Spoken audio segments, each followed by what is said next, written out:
In October of 2014, a housekeeper arrived at the house of the Hruby family where she had worked for 20 years. Once inside, she found 3 of those family members lying dead on the floor. When investigators arrived, they realized that 3 of the 4 members of the Hruby family were dead, but their son, Alan Hruby, was not there. Like most cases where all but one family member is killed, Alan became the main suspect, and it wouldn't take long for everything to come crashing down around him. This is Monsters.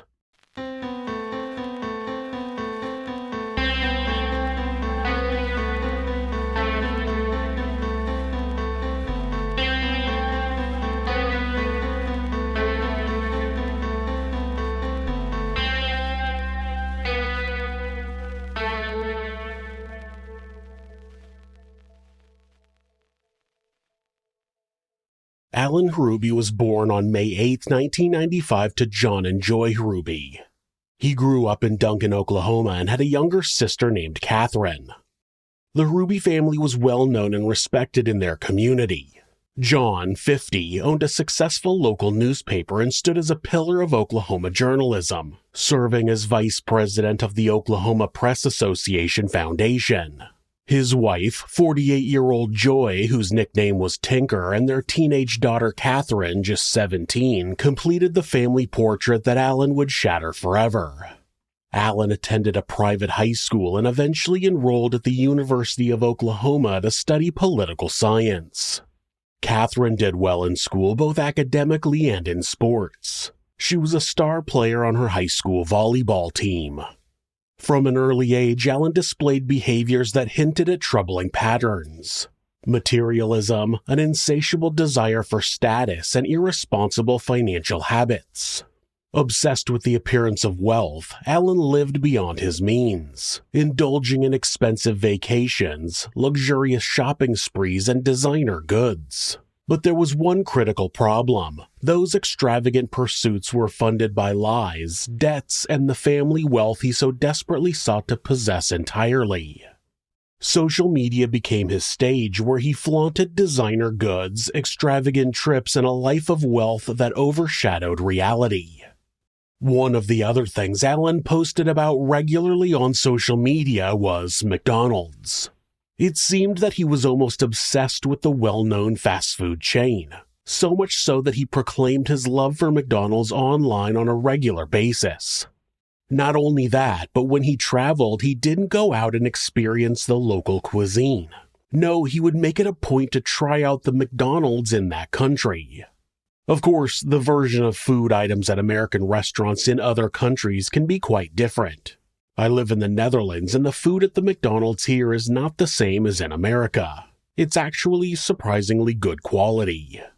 So, Alan would review the foreign versions of McDonald's items and post them online. That was despite his lack of followers. Not many people seemed to care about Alan's personal life, but Alan acted like he was a major celebrity. It was a small part of the delusion he seemed to live under. As time went on, the newspaper industry started declining. Online media was becoming more commonplace, and the Hrubys weren't making as much as they had been. They could see that their income was not compatible with Alan's spending habits, so they started cutting back the amount of money he had access to. Of course, by then, Alan was a full-blown addict. Money had twisted Alan's soul long before it drove him to murder. He couldn't stop himself from spending money on designer clothing and accessories. His spending spiraled beyond control, leading to criminal acts against his own family. The young man stole his grandmother's credit card, racking up $4,891 in charges during a trip to Paris. The charges were discovered while he was away, and when he got home, the police were waiting for him. He ended up pleading guilty to credit card fraud and received mandatory substance abuse counseling and probation. It would seem as though Alan got off easy and could turn his life around. People believed that was what he was doing when he started attending Shoppers Anonymous meetings, but they didn't understand just how deep into debt Alan had gotten himself. For Alan, his parents cutting off his funds was not just an inconvenience. It was the ultimate obstacle to his high-rolling dreams. The theft from his grandmother wasn't enough. On top of spending $5,000 of his grandmother's money, he also started borrowing money from loan sharks. Once he was on probation, his parents weren't giving him money and he wasn't able to pay back those loans. Unlike legitimate creditors, loan sharks don't take you to court if you fail to pay them back. Alan was scared of the situation and realized that he needed to take drastic action in order to get some more money. He decided that the best way to get the money he wanted was to kill his parents and claim their estate and life insurance. He didn't want to share it with his sister, though, so he planned to kill her too. In early October of 2014, Alan had snuck onto his parents' property and stolen a 9mm handgun out of his father's truck. He also stole his mother's credit card. John noticed that the weapon was gone and called the police to file a report. John even mentioned that Alan may have been the one who had stolen it, but it was likely that he thought it was because his son might have sold it for cash. His own son gunning his family down was probably the last thing he thought would happen. On October 9th, Alan parked his own vehicle in an alley behind his parents' home. He went inside through the back door where he shot his mother once. After she fell to the floor, he shot her again. Catherine was out front washing her car, and when she heard the gunshot, she went in to see what was happening. Alan shot her once in the back. John wasn't home at the time, so Alan waited for him to return. He sat in his house with his mother and sister lying dead on the floor. That situation didn't seem to bother Alan at all. He had become so addicted to spending money on luxuries like designer clothes, fancy cars, and high-end vacations that gunning down his own family was just something he had to do. To him, it was a small price to pay in order to continue living the life he believed he deserved. He believed that to the point where he felt like his parents had betrayed him by cutting off his funding. They willingly took away the life they knew he deserved, and it was their fault that he needed to kill them. Alan was completely overtaken by his narcissism and greed. Over an hour later, when John came into the house, he was immediately shot twice by Alan. Methodically, he stripped the home security system and took the digital recorder and the murder weapon with him. From there, he returned to his dorm at the university, picked up his cell phone, and then traveled to Dallas and stayed there for the weekend. He was seen on surveillance checking into the hotel and paying with his mother's credit card. The horror of his actions never seemed to touch him. While his family lay dead, Alan lounged at Dallas's luxurious Ritz-Carlton hotel. Social media posts showed him living it up in Dallas at the annual OU Texas football game, splurging on luxury items and partying with his friends. His friend Stephen Berman recalled those days with chilling detail, saying Alan was, quote, laughing and making jokes. He was doing that all while his family lay dead in their home. On October 13th, Rosemarie Chavez, the family's housekeeper, became death's messenger. She arrived at the Hruby home that Monday to start her work, but found the bodies of John, Tinker, and Catherine starting to decompose. What's going on?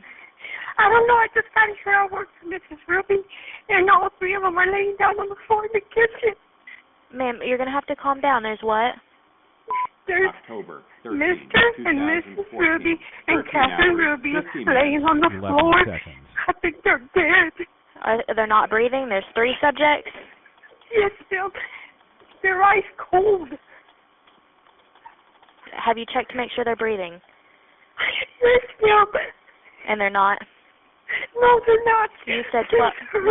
Ma'am, listen to me. Calm down, okay? 1217 Bentry. Yes. And it's a family? October 13, 2014. 13 hours. Okay, we'll get somebody that way, okay? 41 seconds. Okay. What was your name? My name is Rosemarie Chavez. You're going to have to calm down. It's what? Rosemarie Chavez. Chavez. When police arrived on the scene, they found the victims all shot to death. There were 5 9mm shell casings on the scene, and when they saw surveillance cameras on the outside of the home, they were disappointed to find the recordings had been removed. The other thing noticeably absent from the home was Alan. Of course, any time an entire family gets murdered and one of them is coincidentally absent, they become a suspect. Digging into the Hrubys' lives, they discovered the financial problems that had created a rift between Alan and his parents. They also learned about a trust the parents had set up for their kids that had over $1 million in it. Alan would have access to that money once he turned 21. While investigators were at the house, Alan showed up, but he seemed to have no interest in what was going on. He made no effort to cross the crime scene tape and didn't ask anybody what happened or why the police were there. When he was brought into the station and informed that his family was dead, he pretended to cry, but it was very unconvincing. Still, he claimed that he left Norman on October 8th and had either been at the university or in Dallas. The investigators didn't believe him, and Alan was held for violating his probation by crossing state lines. While Alan stewed in his cell, detectives dug into his cell phone. It was there they found records that showed he had not been where he said he had been during the murders.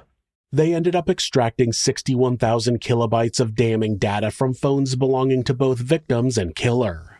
Facebook posts betrayed his true nature. Venomous comments about family members foreshadowing the violence to come. Finally, under mounting evidence on October 16th, Alan confessed to the murders of his father, mother, and sister. His confession was both chilling and matter-of-fact. Without remorse, he recounted how he carried out the murders and admitted his primary motivation was to gain control of his parents' substantial estate, believing it would free him from his financial troubles.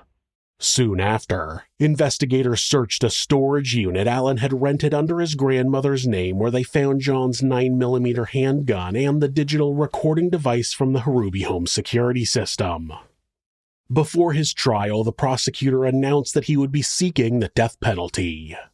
When asked how he felt about that by a reporter, Alan said that he welcomed the death penalty. He said he thought what he had done was so horrific that he didn't want to live with the sorrow. Justice wore a different face for those left behind, though. Despite the evidence screaming for capital punishment, surviving family members chose mercy over vengeance. Richard Stein Jr., grandfather to the killer, penned words that would alter the course of justice, begging the prosecutor to consider life imprisonment without parole. He said that a lengthy trial would only cause more suffering for the Hrubys' loved ones. Due to that, the prosecutor offered Alan a deal. Alan pleaded guilty to 3 counts of first-degree murder, avoiding a trial by jury, and received 3 consecutive life sentences without the possibility of parole. Alan was required to admit his crimes in court, which he did without offering an apology. The severity of his actions, combined with his lack of remorse, left little room for leniency in the eyes of the court and the public. Part of his sentence was that he was barred from any communication with the media. Silence ultimately became Alan's sentence. The court's media blackout sealed his story behind illegal walls, blocking all communication with news organizations. No books would tell his tale. No movies would paint his crimes. No profit would spring from his family's blood. His notoriety would fade in shadows. He was also barred from ever contacting any of his family members, though they had the option to contact him if they ever chose to do so. That appropriately put power back into the hands of the victims' family members. They had control over what communication Alan would have with them, if any. The case sent shockwaves through the small community of Duncan, Oklahoma, leaving friends and neighbors grappling with the senseless loss of a family they had admired. Beyond just the town, the crime captivated the nation, serving as a grim reminder of how greed and materialism can drive individuals to unspeakable acts. Alan believed that his own image was more important than the lives of his parents and sister. Instead of reining in his own addiction, he ended their lives and now has the image of a monster.